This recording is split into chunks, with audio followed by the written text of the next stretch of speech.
Jó, capítulo de número 14, eu quero que você acompanhe a leitura comigo dos versículos de 7 a 9. Jó 14, de 7 a 9, está escrito assim: porque há esperança para a árvore, pois mesmo cortada, ainda se renovará, e não cessarão os seus rebentos.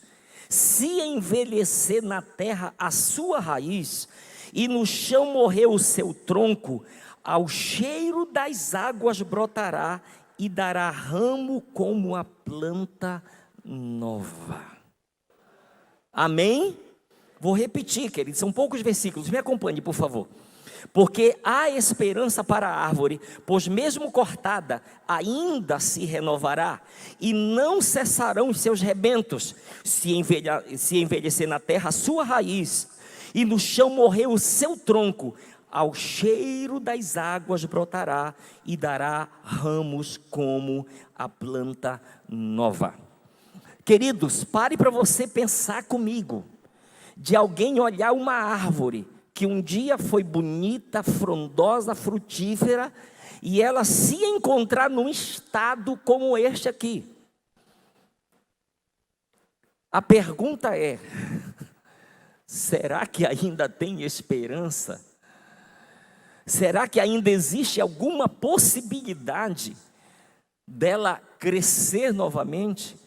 Dela florescer, dela dar fruto como outrora? Será que ainda existe possibilidade? É disso aqui, porque preste atenção, ele está falando aqui que há esperança. Diga assim comigo: há esperança. Diga, por mais difícil que seja a situação, diga comigo: há esperança. Amém, queridos? Ele diz: ao cheiro das águas brotará, ao cheiro das águas brotará. Guarde esta frase aqui: ao cheiro das águas brotará. O que é esperança? Esperança não é fé. Guarde isso: fé não é esperança, esperança não é fé. O que é esperança? Esperança é olhar esperançosamente em uma direção particular. É eu olhar em uma direção. É como se eu esticasse uma corda na direção do portão. Esperança significa permanecer confiante, aguardar pacientemente. Lembra o salmista? Esperei com paciência no Senhor, e Ele se inclinou para mim. Esperei com esperança. Entende? O que é a esperança? Esperança é permanecer confiante em uma promessa. Exemplo: o salmista, no Salmo de número 119, versículo 49, olha o que ele fala para Deus. Salmo 119, versículo 49, ele fala assim para Deus: lembra-te da promessa que fizeste ao teu servo, na qual o tens feito esperar. Lembra-te da promessa que tens feito ao teu servo, na qual o tens feito esperar. Então, esperança é permanecer confiante em uma promessa, em algo que Deus realmente falou, em algo que Deus afirmou, que Deus selou. Lamentações, capítulo de número 3. Lamentações, capítulo de número 3, versículo de número 1. Olha o que Jeremias fala: quero trazer à memória o que pode me dar esperança. Quero trazer à memória o que pode me dar esperança. Agora olha aqui para mim. Certamente você, assim como eu, já ouviu uma pregação baseada nesse texto aqui. Lamentações de Jeremias, capítulo 3, versículo 21. Quero trazer à memória o que pode me dar esperança. Agora, preste atenção nesta frase aqui que eu vou dizer para você entender uma coisa. Escute: texto sem contexto gera pretexto. Vou repetir: texto sem contexto gera pretexto. Então, porque, entenda uma coisa, porque muitos, infelizmente, acabam entrando em heresia, porque pegam um texto e tiram do seu contexto e aplicam ele isoladamente, fazem dele uma doutrina.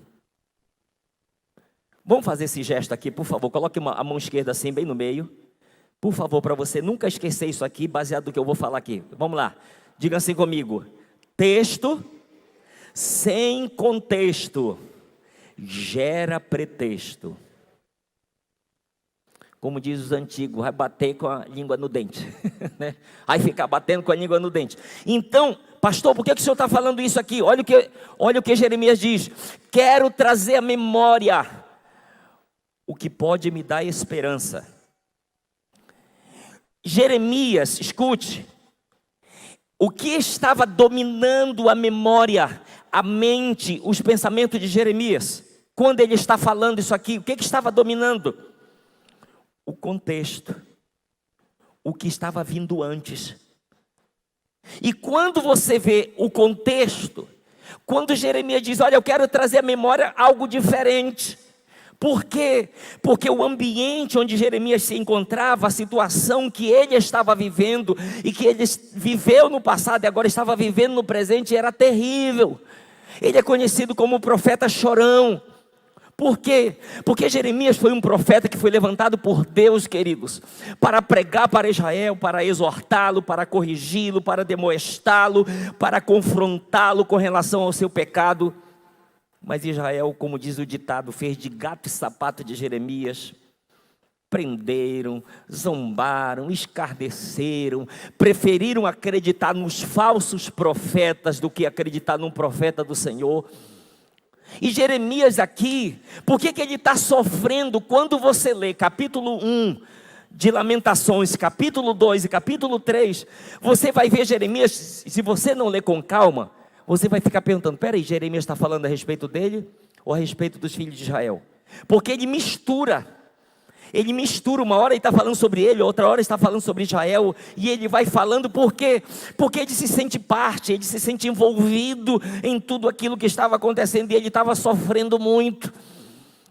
Ele estava sofrendo, porque era o povo dele que não havia dado ouvidos para Deus. Era o povo dele que havia pecado, e mesmo sendo exortado, não se converteu para o Senhor. Então veio a consequência do pecado. O que eu digo? A fatura tem um momento em que ela chega. Tem um momento em que a fatura chega. Você usa a energia o mês inteiro. Pode deixar a central de ar ligada, né? Fazer tudo. Final do mês, a fatura chega. Água, internet. Comprou, não sei o que, a prestação. Eu não fui pagar. Não se preocupe que ela chega. Ela vem. Vem ou não vem, gente? A fatura chegou para Israel. E Jeremias está sofrendo. Ele está sofrendo com as consequências do pecado. Ele está sofrendo muito com tudo que está acontecendo. Então imagine ele envolvido com tudo que estava acontecendo, porque ele presenciou, ele viu, ele está sentindo na pele tudo que está acontecendo. E é como se ele estivesse aqui, sabe? Você sabe quando você está no fundo, você emerge aqui para dar uma respirada e dizer: meu Deus, eu quero trazer à memória alguma coisa que possa me dar esperança, alguma coisa que possa me fazer olhar para frente e dizer: ainda tem solução, ainda tem saída, ainda tem resposta. Então é isso que nós olhamos aqui, porque ele está vivendo dentro desse contexto aqui. Ele está vivendo isso aqui. Na Bíblia Viva, ouça como está escrito na Bíblia Viva: eu quero lembrar aquilo que pode me dar um pouco de esperança na vida. É como se ele dissesse: chega de tanta destruição, chega de morte, chega de sangue, chega de sofrimento, chega de escravidão. Eu quero trazer à memória algo que possa me dar um pouco, pelo menos um pouco de esperança. Eu quero algo que possa me dar um pouco de esperança, algo bom, alguma coisa boa. No versículo de número 9, do texto inicial que nós lemos, de Jó, no versículo 9, ele diz assim: basta um pouco de água. Na outra versão nós lemos, ao cheiro das águas brotará.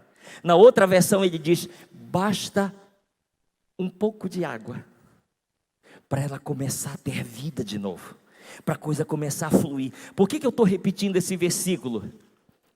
Entenda o que eu quero lhe dizer aqui. Porque eu quero nesta hora, hoje aqui, derramar sobre a sua vida um pouco de água. Eu quero derramar hoje à noite um pouco de água sobre a sua vida.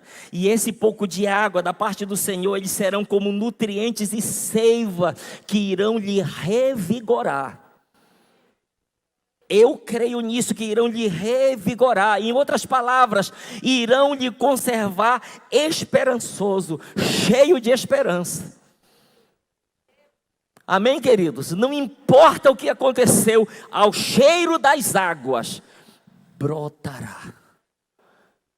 A Bíblia nos fala, Ezequiel, ele teve uma visão de águas que corriam do trono. E você sabe o que está escrito? Por onde as águas passavam, elas iam levando vida. Por onde as águas passavam, elas iam levando vida. Na outra versão, na nova tradução da linguagem de hoje, ouça como está escrito: mas a esperança volta quando penso no seguinte. Olha como ele diz, presta atenção. Mas a esperança volta quando penso no seguinte. Pega esta frase, mas a esperança volta. Ou seja, sabe o que ele está dizendo? É que existe um gatilho. Existe, como o pastor Eibe diz, o pulo do gato. Se eu descobrir o pulo do gato, esse gatilho, porque ele diz, a esperança volta quando eu penso no seguinte.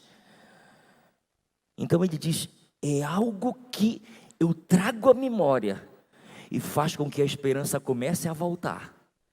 E se eu estava desanimado, querendo desistir, querendo chutar o pau da barraca, querendo bater no tatame, querendo levantar bandeirinhas, hoje tem água, ao cheiro das águas brotará, ao cheiro das águas brotará, em nome de Jesus. A esperança vem quando eu trago a memória, quando eu penso que, primeira coisa, lembra, texto sem contexto gera pretexto, porque Elias e Jeremias estavam nessa situação, por causa do contexto, tudo que estava vindo antes. Eu quero trazer à memória algo que me dê esperança. Vamos olhar o que ele começa a olhar que podia dar esperança para ele. Porque preste atenção, olha o que ele diz. Mas a esperança vem quando eu trago à memória, quando eu penso que... Lamentações capítulo 3, versículo 22 e a parte A do 23. Olha o que ele diz, preste atenção. A esperança vem quando eu trago à memória que as misericórdias do Senhor são a causa de não sermos consumidos. Entende?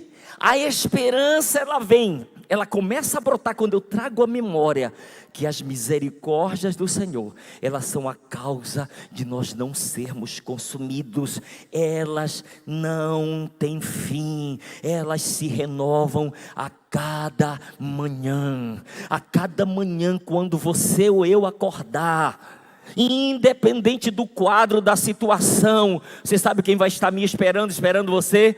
As misericórdias novas para aquele novo dia. Pastor, o que é misericórdia? No latim, querida, está dividida em duas palavras, é miserere,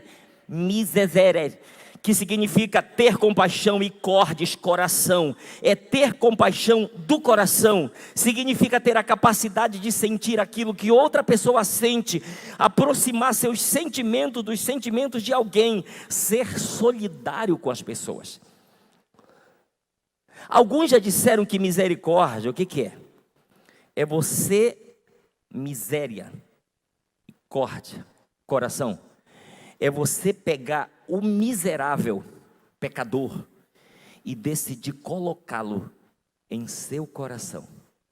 E você começar a sentir o que ele está sentindo. Existe Jesus Cristo, o Filho unigênito do Pai. Podemos dizer o biológico, mas existem os filhos do coração. O que eu estou querendo lhe dizer com isso? O que eu estou querendo lhe dizer é o seguinte: quando você acordar amanhã de manhã, se o Senhor permitir, acorde dizendo: Deus, por causa da sua misericórdia, Ele decidiu me colocar no coração dEle. Eu sou do coração de Deus. Eu sou do coração de Deus. E Ele começa a dizer: olha, a esperança vem quando eu trago à memória que as misericórdias do Senhor, elas não têm fim. Olha aqui para mim, você sabe o que a misericórdia ela é capaz de fazer? Ela é capaz de nos poupar do castigo. A graça nos faz receber o que nós não merecíamos. A misericórdia nos guarda de nós recebermos o que merecíamos. Então é importante a gente entender: nós não somos poupados porque nós somos bonzinhos, porque a gente não bebe, porque não fuma, não prostitui, não faz... Tudo isso é muito saudável e faz parte da vida de uma nova criatura. Porém, o Senhor, Ele falando através do profeta Oséias, capítulo 1, versículo 6, Ele disse assim: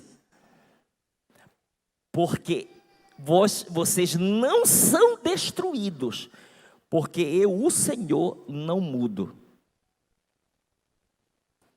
Eu não mudo, eu continuo sendo o mesmo. Então, se Ele falou que as misericórdias dele duram para sempre, elas não têm fim, elas se renovam a cada manhã. Ou seja, a cada manhã tem uma misericórdia nova para a minha e para a sua vida. Deus decidiu pelo seu amor fazer isso.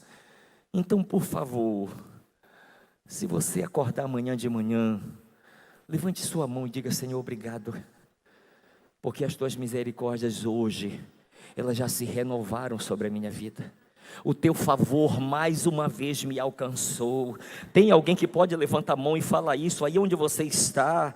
Obrigado porque o teu favor me alcançou. Obrigado porque o Senhor viu a minha situação de um miserável pecador, mas o Senhor não decidiu nos punir de acordo com o nosso pecado, mas o Senhor decidiu nos abraçar, sentir aquilo que nós sentíamos e nos acolher como filhos do teu coração. Obrigado pelas tuas misericórdias, Senhor, em nome de Jesus. Então a esperança vem quando nós trazemos à memória que as misericórdias do Senhor, elas não têm fim, elas são a causa de não sermos consumidos. Amém, queridos?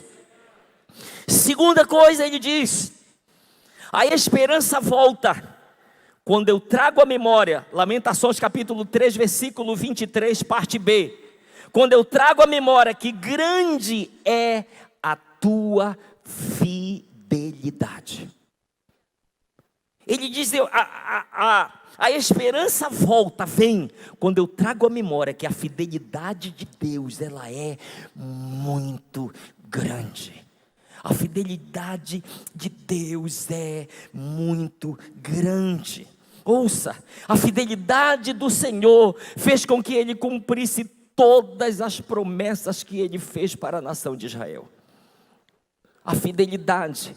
Juízes capítulo 21, Josué capítulo 21, versículo 44 e 45. Você sabe o que está escrito lá? Que de todas as boas palavras que o Senhor havia falado para Israel, todas se cumpriram, nenhuma só faltou. Nenhuma só faltou.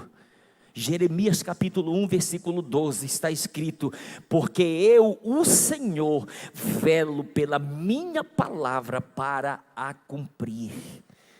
Eu velo, eu tenho cuidado, eu tenho zelo por aquilo que eu falo, porque se eu falo como Deus eu tenho que cumprir aquilo que eu falei.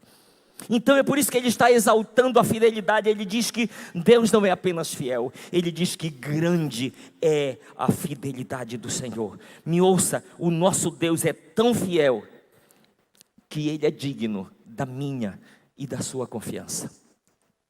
Olha aqui para mim, por favor, olha aqui para mim.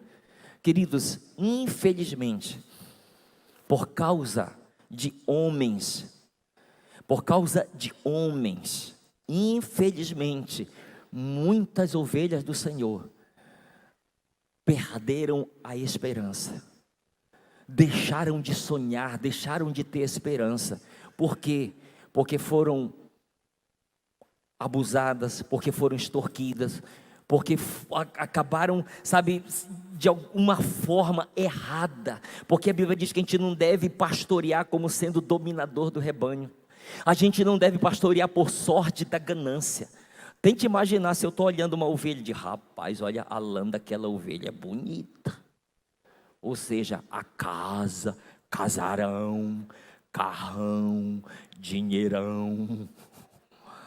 Isso é a lã que a ovelha pode dar, mas mais importante do que a lã é a ovelha, porque com lã ou sem lã, ela continua sendo ovelha. Amém, queridos? Então, olha onde que eu estou querendo chegar ao lhe falar isso, que infelizmente, algumas pessoas, por terem sido enganadas, elas acabaram colocando em jogo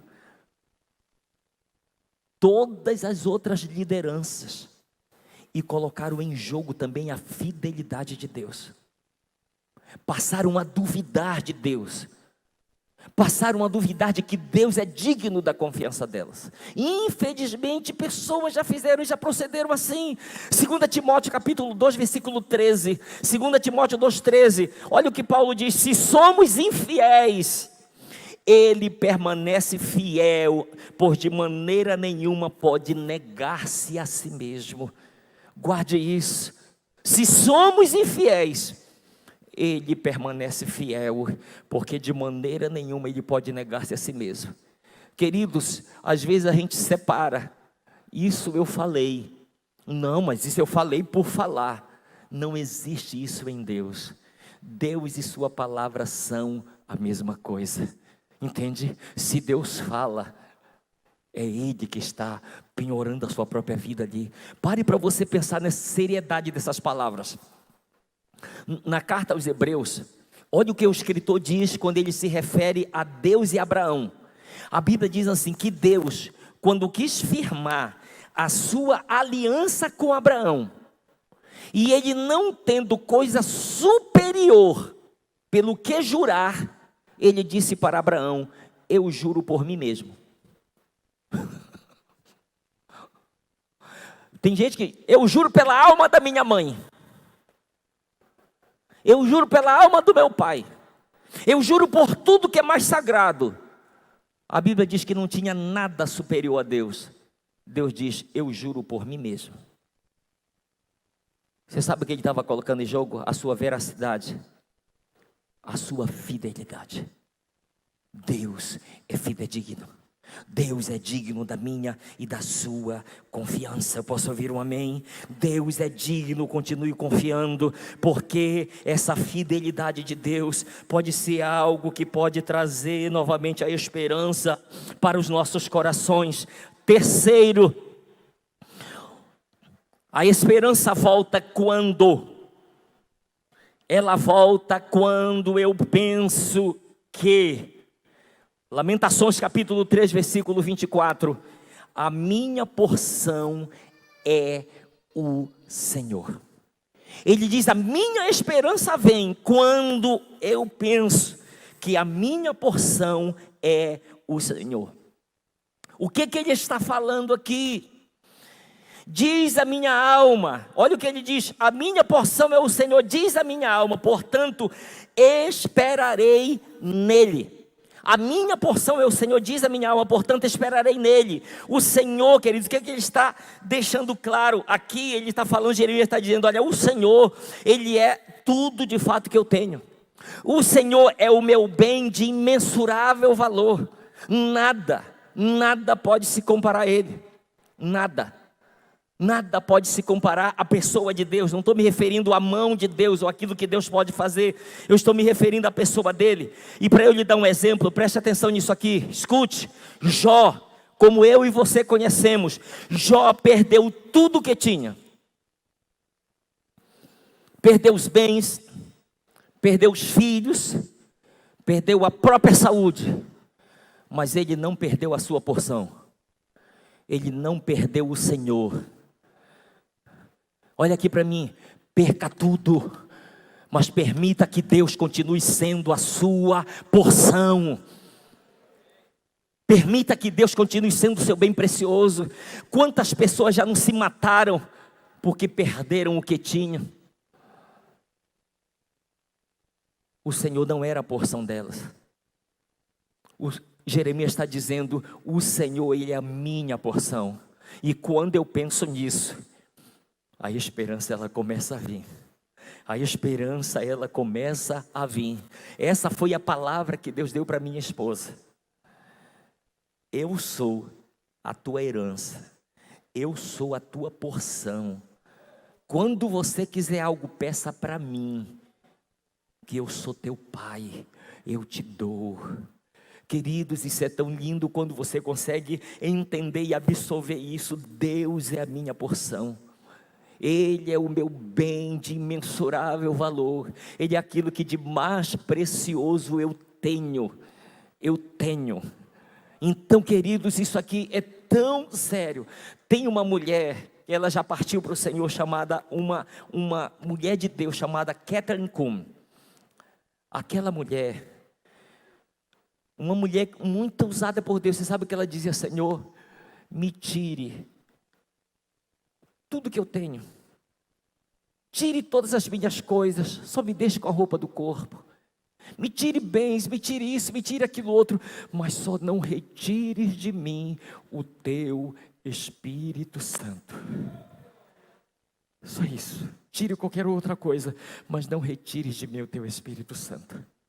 É como se ela dissesse, Ele é a minha maior porção. Então não negocie a sua porção, não negocie. Lembra a esposa de Jó? Tu ainda manterás essa tua integridade? Amaldiçoa esse teu Deus e morre. Mulher, tu falas como uma louca. Você não sabe nem o que você está falando. Queridos, para mim, Jó é um dos maiores exemplos de alguém que conservou essa integridade em Deus, continuou tendo Deus como sua maior porção, como seu maior tesouro, e que isso sirva de exemplo para mim e para você, que nós possamos dizer, Deus é a minha maior porção, Deus é o maior bem que eu possuo, Ele é a minha maior riqueza. Queridos, você já viu aquela parábola da dracma perdida, do tesouro perdido, de alguém que perdeu, que é achada a pérola de grande valor. A Bíblia nos fala de um homem que, comprou um campo e ele cavou, até encontrar aquela pedra de grande valor.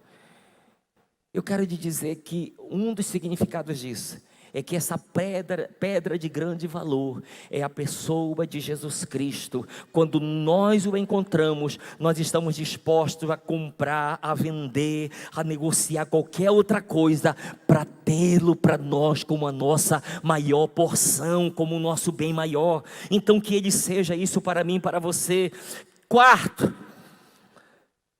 mas a esperança volta quando? Número 4, Lamentações capítulo 3, versículo 25. Quando eu penso que bom é o Senhor para os que esperam por Ele. Bom é o Senhor para os que esperam por Ele, para a alma que o busca. Bom é o Senhor para os que esperam por Ele. Salmo 27, versículo 13, olha o que o salmista diz: eu creio que verei a bondade do Senhor na terra dos viventes. Espera pelo Senhor, tem bom ânimo, fortifique-se o teu coração, espera, pois, pelo Senhor. Espera pelo Senhor, fala dessa esperança. Eu quero trazer à memória o quê? Que o Senhor, Ele é bom. Deus é bom. Olha aqui para mim, queridos, teve uma situação que nós acompanhamos lá no Pará. Já teve, dentro desse contexto que eu vou lhe falar aqui, muitas situações que nós vivemos aqui. Mas teve uma adolescente de uma família muito nobre lá do Pará, faleceu. E a gente estava com a igreja em oração, orando. E eu me lembro que o irmão dela estava muito desesperado, ele já havia aceitado Jesus. E eu me lembro que eu fui lá na casa dele, que o corpo foi de Belém para Monte Alegre. E eu me lembro que o corpo estava na sala, e eu fui lá para o quarto com ele, e eu fiz uma pergunta para ele. Eu disse: olha aqui para mim, para você, Deus continua sendo bom? Porque você sabe quando Deus é bom? É quando tudo dá certo.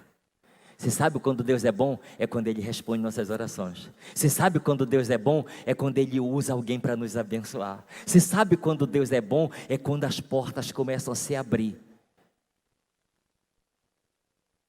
Porém, se Deus fizer, se não fizer, se tudo der certo, mas se não der, amém? Que nós possamos entender isso. Deus é bom para os que nele esperam. Deus é bom. Eu ainda não vi a bondade do Senhor, mas eu tenho esperança, por isso eu declaro como salmista: eu creio que verei a bondade do Senhor na terra dos viventes. Ele não está se referindo ao céu, olha aqui para mim, não. O que Deus tem lá reservado para a gente no céu é incomparavelmente melhor o que tem aqui na terra. O salmista está dizendo: eu ainda vou ver a bondade de Deus manifesta na minha vida aqui na terra ainda. Aqui na terra, Deus vai manifestar a sua bondade. Ele é bom, Ele é bom. Quinto, para a gente fechando aqui, mas a esperança volta quando eu penso que, número 5, Lamentações 3:26, quando eu penso que bom é aguardar a salvação do Senhor, e isso em silêncio. Olha o que ele fala. A esperança volta quando eu penso que bom é aguardar a salvação do Senhor, e isso em silêncio. Pastor, por que aguardar a salvação de Deus em silêncio? Para a gente não murmurar, para a gente não reclamar, para não ficar maldizendo. Mas de qual salvação, pastor, ele está falando? Tem 2 significados aqui para salvação. Primeiro, bom é aguardar a salvação do Senhor, ou seja, bom é esperar pelo socorro, bom é esperar pelo livramento de Deus. Salmo 46:1, Deus é o nosso refúgio e fortaleza, socorro bem presente nas tribulações. Então, queridos, preste atenção, livramento, bom é aguardar a salvação do Senhor. Primeiro sentido, salvação no sentido de livramento, de socorro, de Deus dar escape, de Deus dar vitória contra batalhas, contra lutas na nossa vida. Mas o segundo significado de bom é aguardar a salvação do Senhor, é bom é esperar até o dia em que vai se cumprir 1 Tessalonicenses capítulo 4, versículos de 15 a 18. O que está escrito, pastor? Ora, ainda vos declaramos por palavra do Senhor isto: nós os vivos, os que ficarmos até a vinda do Senhor, de modo algum precederemos os que dormem, porquanto o Senhor mesmo, dado a sua palavra de ordem, ouvida a voz do arcanjo e ressoada a trombeta de Deus, descerá dos céus, e os mortos em Cristo ressuscitarão primeiro. Depois nós, os vivos, os que ficarmos, seremos arrebatados juntamente com eles entre nuvens para o encontro do Senhor nos ares, e assim estaremos para sempre com o Senhor. E Paulo conclui da seguinte forma, versículo 18: consolai-vos, pois, uns aos outros com estas palavras. Bom é aguardar a salvação do Senhor, e isto em silêncio. Escute. 2 Pedro capítulo 3, versículo 1. Pedro, escrevendo a sua segunda carta, ele diz: meus amados, Esta já é a segunda carta que eu vos escrevo, e em ambas procuro lembrar a vossa mente esclarecida, porque nos últimos dias surgirão muitos escarnecedores, segundo seus escárnios, dizendo: aonde está a promessa da sua vinda? Porque desde que os nossos pais dormiram, Ele tem prometido. E se esquecem que de longo tempo houve céu bem como a terra, os quais foram destruídos por meio da água.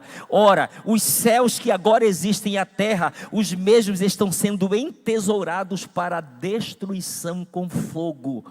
Contudo, meus amados, não deveis esquecer que para o Senhor um dia é como 1000 anos, e 1000 anos é como um dia. Não retarda o Senhor a sua promessa, como alguns a julgam demorada. Pelo contrário, Ele é fiel. Pelo contrário, Ele é longânimo, não querendo que nenhum pereça, senão que todos cheguem ao arrependimento. Então, meus amados, preste atenção nisso aqui, ouça. Bom é aguardar a salvação do Senhor, isto em silêncio. Silêncio no sentido de que, Deus, eu estou aguardando o teu livramento. Eu estou aguardando a tua vitória para essa área da minha vida. Eu estou aguardando. Um jovem ia passando um dia lá no Amazonas, num beco, estava escrito no muro, ele estava vivendo uma vida derrotada, e estava escrito no muro com letras bem grandes: eu não nasci para ser um derrotado. Olha aqui para mim, você não nasceu para ser um derrotado, uma derrotada. Deus tem vitória e livramento para cada um de nós. Bom é aguardar a salvação do Senhor, e isto em silêncio. Bom é aguardar a salvação do Senhor, para que quando este dia se cumprir, eu e você estejamos com muita alegria, esperando o cumprimento dele. Salmo de número 39, versículo 7. Ouça, o salmista pergunta: e eu, Senhor, que espero? Tu és a minha esperança. Tu és a minha esperança.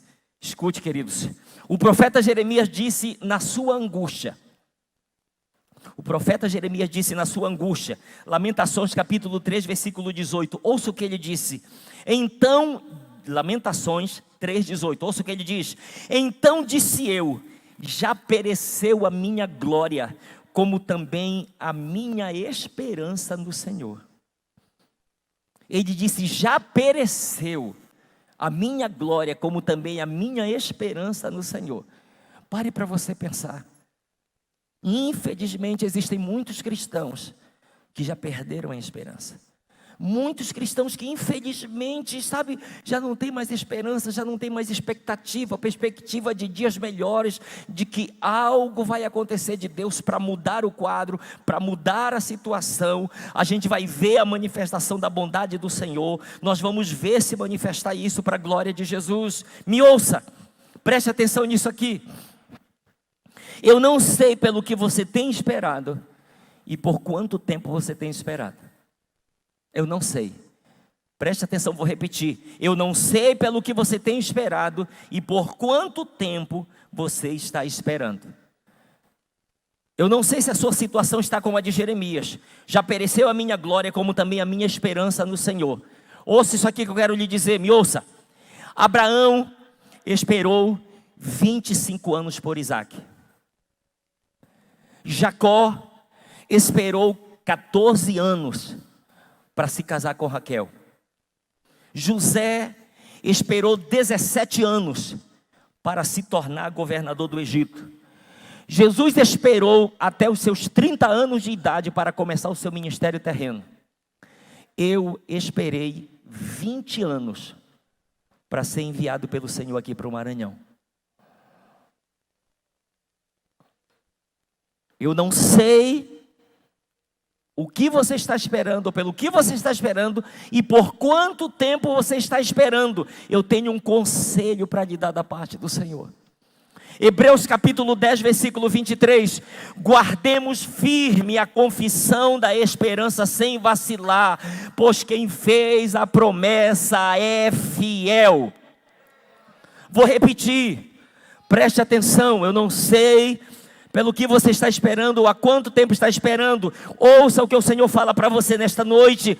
Guardemos firme a confissão da esperança, sem vacilar, pois quem fez a promessa é fiel. Quem fez a promessa é fiel. Qual é o meu conselho para você? Meu conselho é: alimente sua esperança, lembrando, pensando nessas verdades que eu acabei de compartilhar com você. Pois fazendo assim, você conseguirá dizer como o apóstolo Paulo, ou fazer o que o apóstolo Paulo aconselha. Ele diz: regozije-se na esperança. Se regozije na esperança. Sinta alegria. A Bíblia diz que Abraão não duvidou da fé por incredulidade, da promessa por incredulidade. Abraão não duvidou da promessa por incredulidade, mas pela fé se fortaleceu, dando glória a Deus. Paulo diz: se regozije na esperança. Ele diz: guarde firme a confissão da sua esperança. Guarde firme isso dentro de você. Ouça isso aqui que eu vou lhe dizer. Olha o que a Bíblia diz, Paulo, ele escrevendo aos Romanos, ele diz que Abraão creu contra a esperança. Que negócio mais louco, gente. Como é que alguém pode crer contra a esperança? É isso que a Bíblia diz: Abraão creu contra a esperança. O que isso significa? Ouça. O que isso significa? Significa que Abraão creu em Deus, embora essa promessa fosse impossível de se cumprir.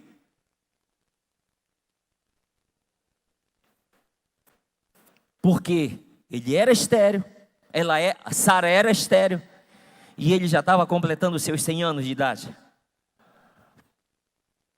Então, quando ela diz que Abraão creu contra a esperança, significa que Abraão creu em Deus, embora essa promessa fosse impossível de se cumprir. Numa outra versão, olha o que está escrito: Abraão teve fé e esperança, mesmo quando não havia motivo para ter esperança. Abraão teve fé e esperança, mesmo quando não tinha motivo para ter esperança. Ele teve.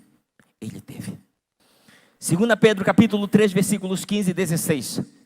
Ouça que ele diz: antes, santificai a Cristo como Senhor em vosso coração, estando sempre preparados para responder a todo aquele que vos pedir razão da esperança que há em vós, fazendo todavia com mansidão e temor, com boa consciência, de modo que naquilo em que falam contra vós outros, fiquem envergonhados que difamam o vosso bom procedimento em Cristo.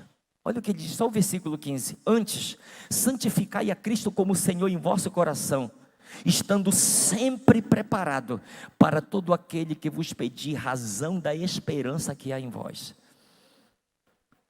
Por que você continua esperando? Por que você continua acreditando nas promessas? Por que você continua perseverando? Pedro diz: santifica Cristo como Senhor. O que ele está dizendo? Permita que Jesus ele seja o Senhor do teu coração, da tua vida, que Ele seja a prioridade. Santifica Ele como Senhor e esteja preparado para responder para qualquer um que pedir a razão da esperança que há em você.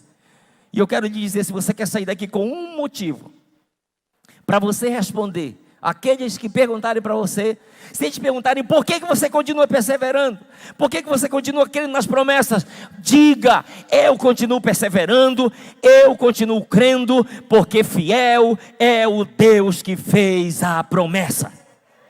Fiel é o Deus que fez a promessa, e eu escolhi crer, eu escolhi confiar, eu escolhi esperar. Eu escolhi, foi uma escolha. E eu quero fazer hoje uma oração aqui com você. Qual é a oração que eu vou fazer hoje aqui? Romanos 15, 13. Se você puder, abre a sua Bíblia aí. Romanos 15, 13.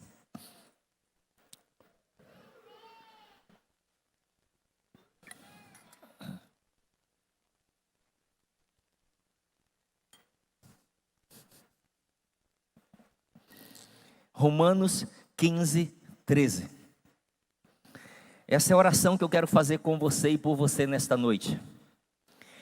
E o Deus da esperança vos encha de todo gozo e paz no vosso crer, para que sejais ricos de esperança no poder do Espírito Santo. Vou repetir. E o Deus da esperança vos encha de todo gozo e paz no vosso crer, para que sejais ricos de esperança no poder do Espírito Santo. Já pensou você testemunhando, meu irmão, eu posso não ter um dinheiro no bolso, mas eu sou rico. Posso não ter R$1, mas eu sou rico. Rico de quê? Rico de esperança. Rico de esperança, ele diz, e o Deus da esperança vos encha de gozo, de paz, de uma alegria. Pedro nos fala de uma alegria indizível. O que é alegria indizível? É uma alegria que humanamente não tem explicação para ela.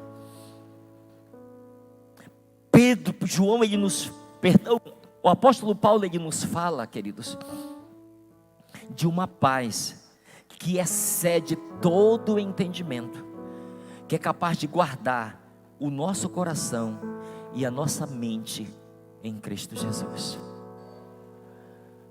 Pastor, traduza isso. Olha aqui para mim. Vou traduzir isso aqui para você. É você, no meio da tempestade, sentir paz. É no meio da tempestade se regozijar, se alegrar, ter paz.